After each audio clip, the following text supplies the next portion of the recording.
Hey gang, another Halloween show only because I shit the bed and left out the maze story from the other volume.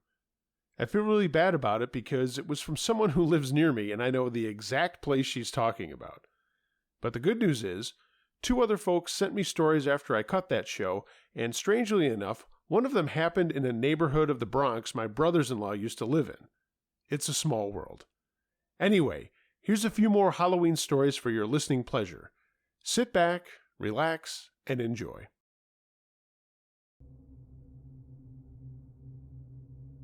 The Maze, submitted by Michelle. I'm writing this story because I just found out Uncle Josh grew up and lives in the same part of the state I do. I emailed him to ask if he knew the place where this story was taking place, and he does, and I'm excited to share this creepy night. A little before Halloween 2013, some friends and I decided to go to this haunted corn maze in a semi-rural part of western New York. It's a really big deal during the day and evening, with all kinds of stuff going on, but we decided to risk sneaking past what we were told were security cameras around the place. If you don't know what a corn maze is, it's basically the same thing you see in The Shining, but made from cut-down corn stalks. They're really fun, but what happened on this night was not fun at all. For the record, I'm a female, and I'll call myself Michelle.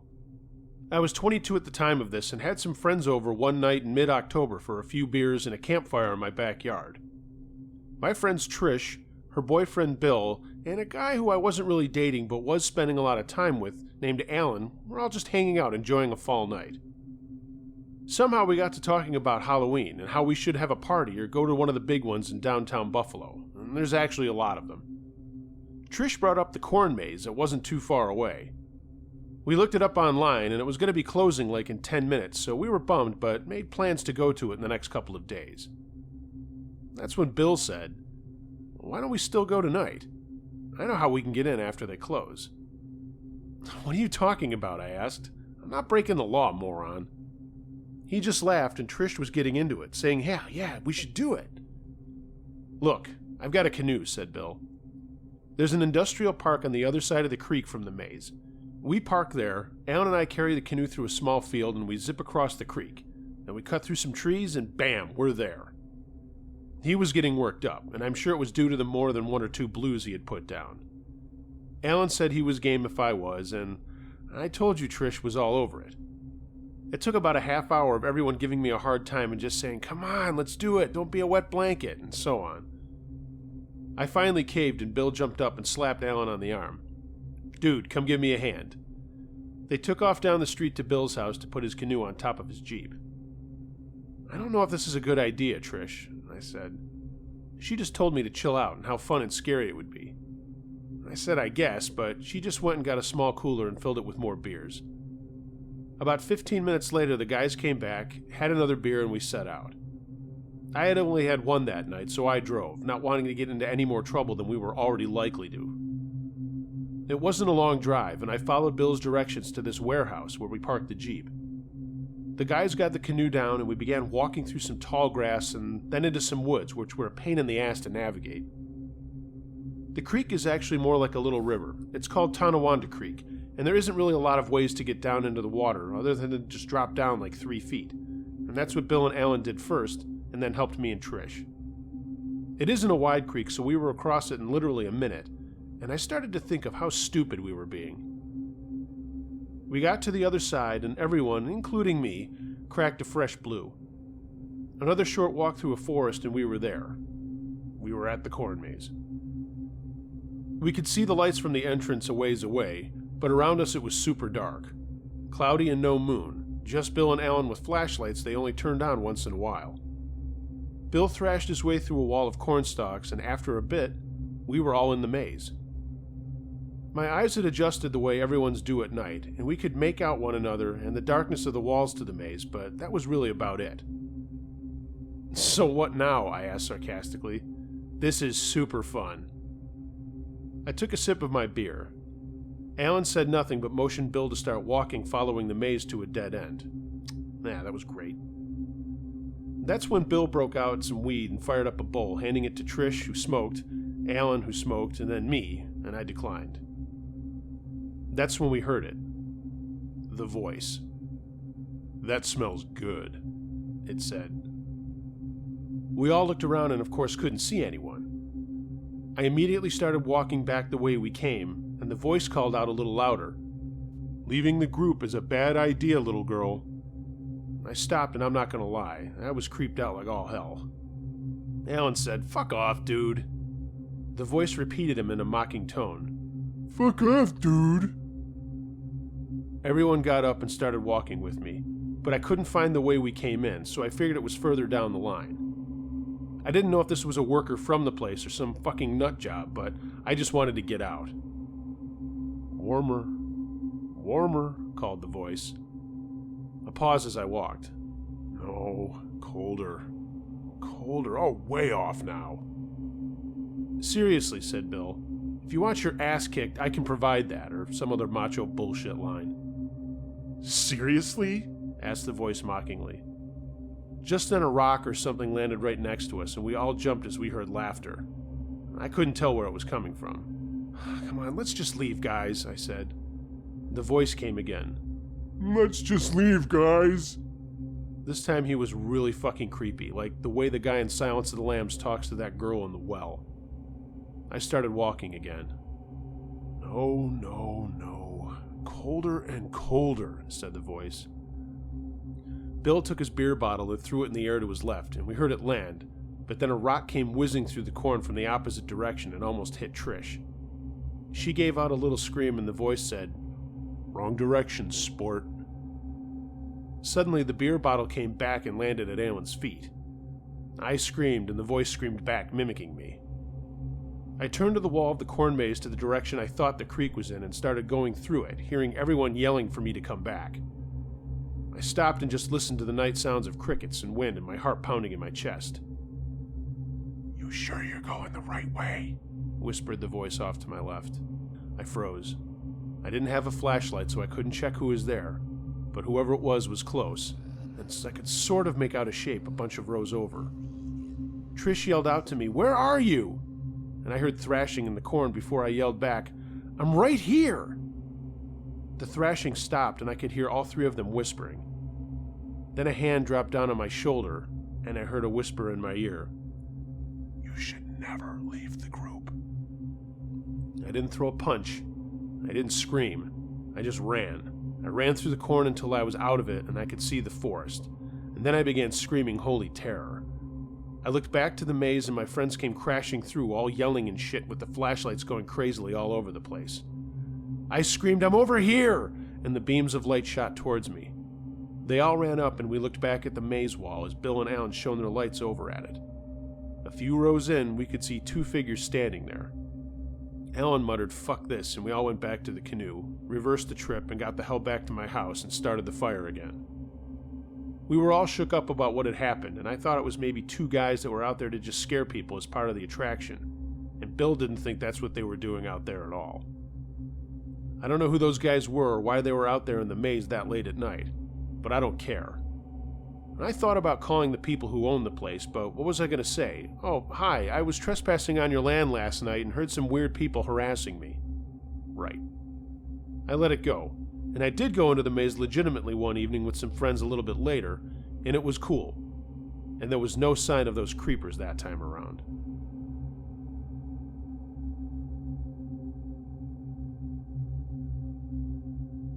My Halloween Stalker, submitted by Fleecy in Philly. Okay, this happened to me when I was in college back in the early 90s. I was a senior and living off campus, having a blast with my friends, and I was totally excited about graduating and getting a job I knew I was going to be offered. I had interned at that place for the last 2 years, and everything was just ducky.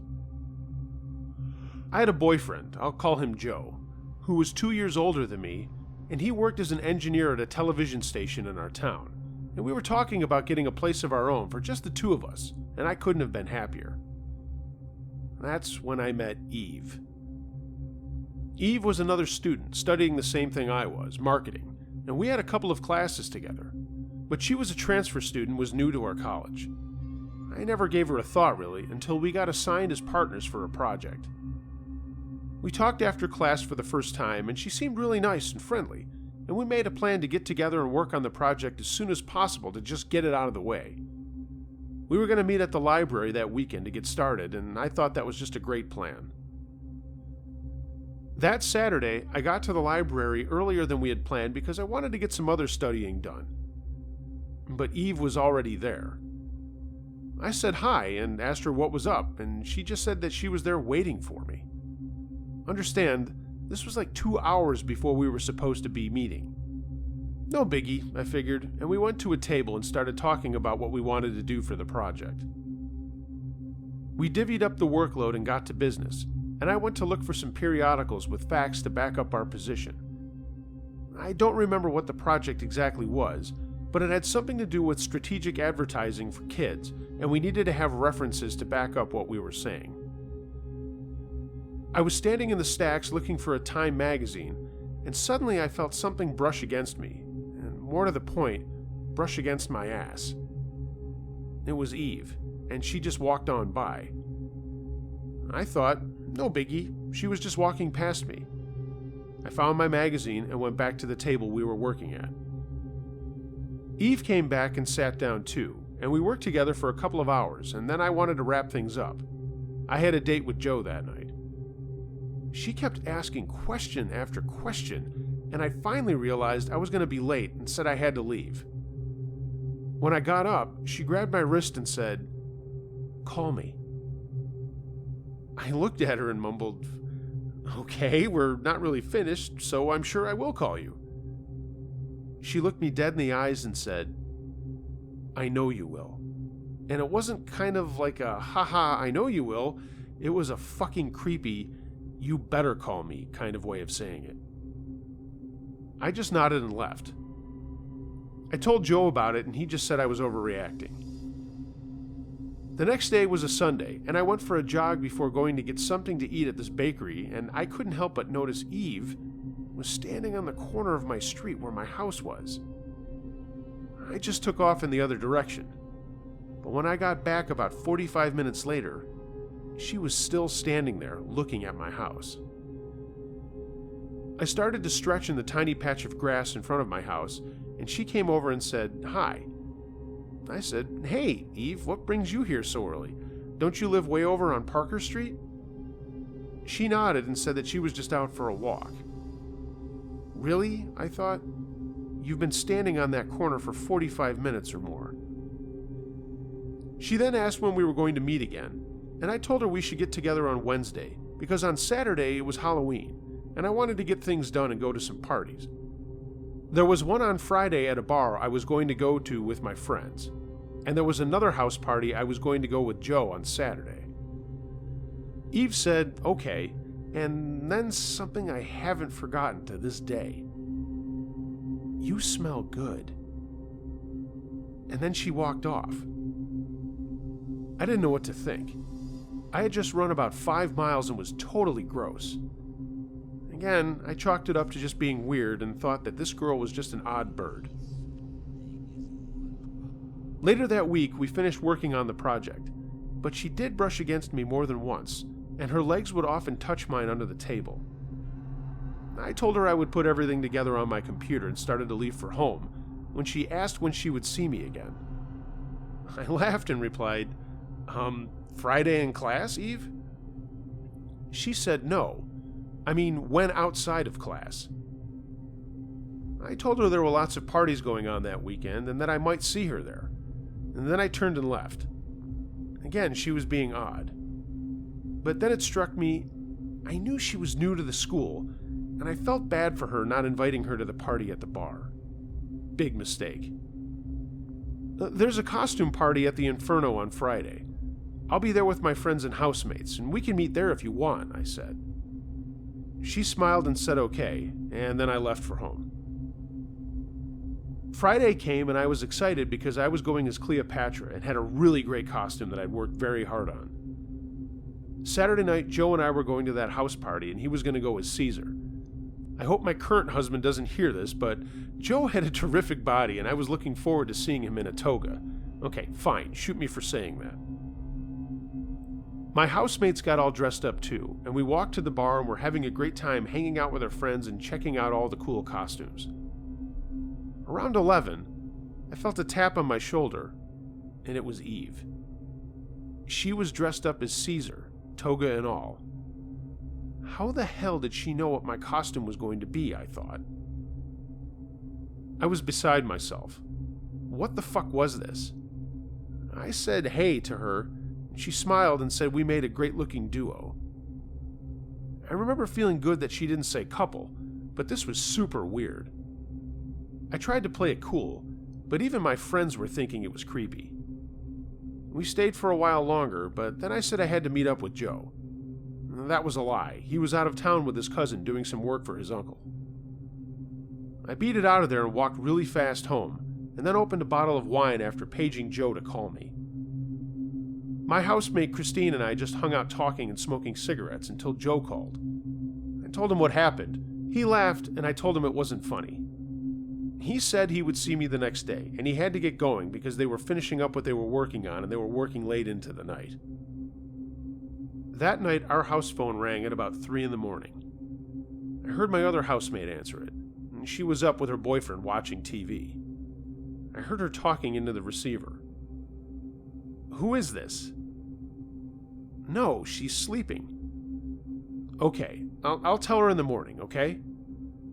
Then she hung up the phone. By now I was awake, and I walked out of my room into the kitchen and asked my roommate what was that all about. "Some person named Eve wanted to talk to you, but I told her you were asleep. She asked me to tell you to call her in the morning." I said, okay, and went back to bed. But then I got an odd feeling. I went to the front door and opened it a crack and looked up the street. There, on the corner, was someone in a toga standing next to a payphone on the side of a business. It was Eve. I shut the door quietly and told my housemate and her boyfriend everything that had happened and that I was getting scared. Jeremy, my housemate's boyfriend, said he was staying the night and I didn't need to worry. Eventually I fell asleep, and the next day I did call Eve ready to tell her that she needed to stop being so creepy, just leave me alone. But she interrupted me and said that she had met with our professor and there was something terribly wrong with our project, and that he would accept changes if we got them done by Monday. I freaked out. I had a 3.8 GPA and didn't want anything to ruin that. I told her I'd meet her at her house and threw on some clothes and race-walked over there. I knocked on the door, but then noticed a note that said to just come in. She was taking a shower. Again, I thought this was odd. But it turned out to be totally legit. She was in the bathroom, and there was something wrong with the project. We fixed things up, and I was going to leave when she said, "I think you're beautiful." Awkward. I said thanks and then headed for the door. Fast forward. That night, Joe and I went to the house party, and we were having a great time when his pager went off. He looked at it and said he didn't know the number. I looked at it, and oh shit, it was Eve. He told me to blow it off, but it kept buzzing and buzzing, and I finally asked to use my friend's phone to call Eve. She was hysterical and said that she had set out candy in front of her house for Halloween, but someone was now trying to get in, and I was the only person she knew to call. I told her to call the police, but she was afraid to because she had just smoked some weed. Joe overheard all of this and said she was just paranoid, but she screamed, "Please help me!" And I looked at him like, fuck, Joe, I can't just leave her hanging. Joe says okay. We tell our friends we'll be back and we leave in his truck to see what the problem was. We got to her house and there was a candy dish on the front stoop, and the front door was open. Joe told me to stay put and he moved to go inside. Of course, I'm not going to stay outside if someone is creeping around the place, so I did follow him in quietly. We got into the living room, and there were all these candles burning, and there was this collage of pictures of me on a table. Joe turned to say something to me when out of the bedroom comes Eve, totally naked, screaming and slashing a knife in the air. She ran at Joe screaming, "She's supposed to be with me!" And he pushed me back with one arm and held up his other to stop her. Eve stabbed Joe twice before he knocked the knife out of her hand and punched her full in the face when she fell down. I was screaming the whole time, and the neighbors came over, saw what was happening, and they called the police. They got us out of there, put Joe in an ambulance, and began asking what the hell had happened. I told them everything, and they took Eve away.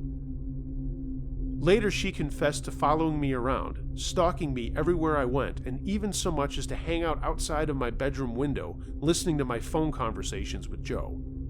That's how she found out about my costume for the Halloween party. Joe pressed charges, and Eve ended up making some kind of plea that she would go to counseling, and only ended up with 2 years on a suspended sentence because her lawyer convinced somebody that the weed had caused her to react irrationally. Joe and I lived together for the next few years, but we split up when I was offered a transfer in my job, and we had been rocky for a little bit anyway. I still love him, and I still thank him every time I can for saving me that night. That could have been me that had been stabbed. I never heard about Eve again, and I'm happy about that for sure. Happy Halloween, everybody.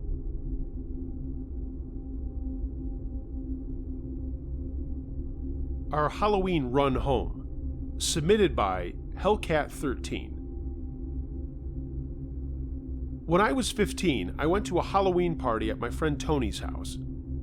I went with my best friend, and I'll call her R. We walked there because it was only about 10 blocks away in the city, and my parents had a car, but it was in a ramp outside of the city. We all used public transportation because it was cheaper than parking. We lived in an apartment building in the Bronx. I was dressed as Death from Sandman, and my friend went as Desire. If you don't know what I'm talking about, they are characters from Neil Gaiman's Sandman graphic novel and comics. So we walked to Tony's house, but we kept noticing a white van that kept driving by us every once in a while. We took note of it, but didn't make a huge deal out of it.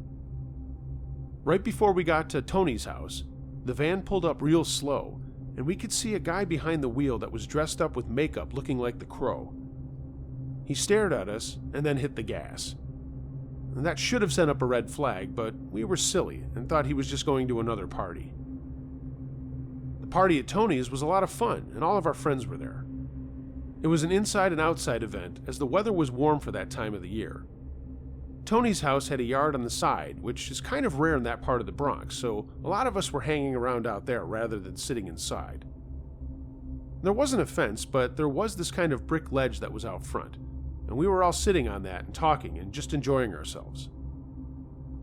We were all having a good time, and the neighbors next door even came out to have an impromptu party in their driveway, and it was really fun. A group of us were up near the brick wall, and R grabbed my elbow and pointed to the street and asked, "Isn't that the same van we saw earlier?" I looked up, and it was. But as soon as I did look at it, it took off down the street. I thought it was weird, and mentioned it to Tony and his uncle, who happened to be outside with us at the time. They didn't know who it was, but said they would keep an eye out for it. The night was great, and I even hooked up with a guy I liked, but everything came to an end around midnight.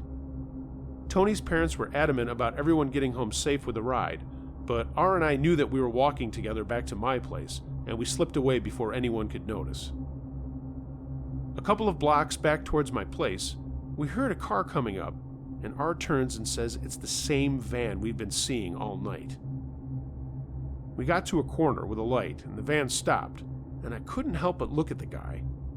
He was staring right at us and had this really twisted grin on his face. Our light came on to cross the street, and we did, running, thinking we could get away from him. But the guy caught up to us and drove ahead, and then slammed on the brakes. The back door of the van popped open, and we saw what looked like bodies stacked up in the back, all tied together or something. R screamed, and the guy jumped out and ran at us. We turned around and ran up the street and around a corner. I told R we were going to take another way home and told her to keep running. And then I came to my senses and took out my cell and called my mom, but she didn't answer.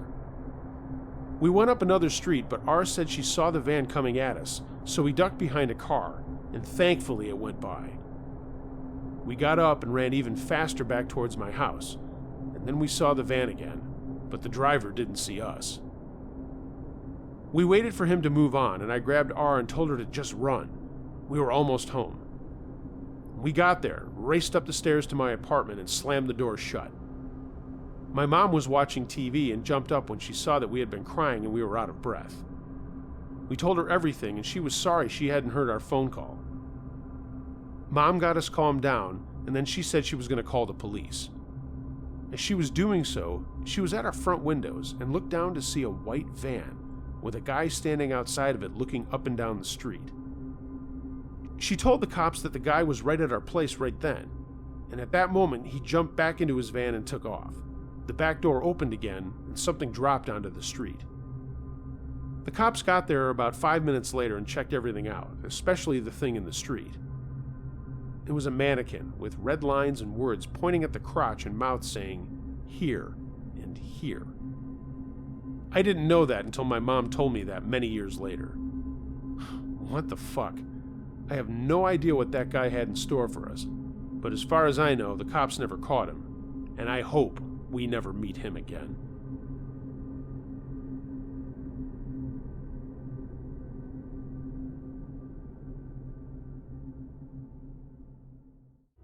Thanks for listening, gang. Please like, share, comment, and subscribe if you haven't already. And a shout out to Pippa for being my latest Patreon supporter. You can help out this channel and keep it alive by giving me a tip if you want to, but it certainly isn't required. Find a link in the description below.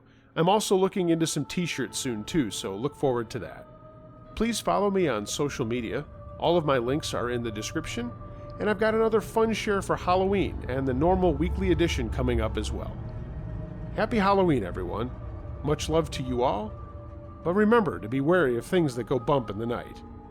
It could be anything. A ghost, a monster, or the guy next door.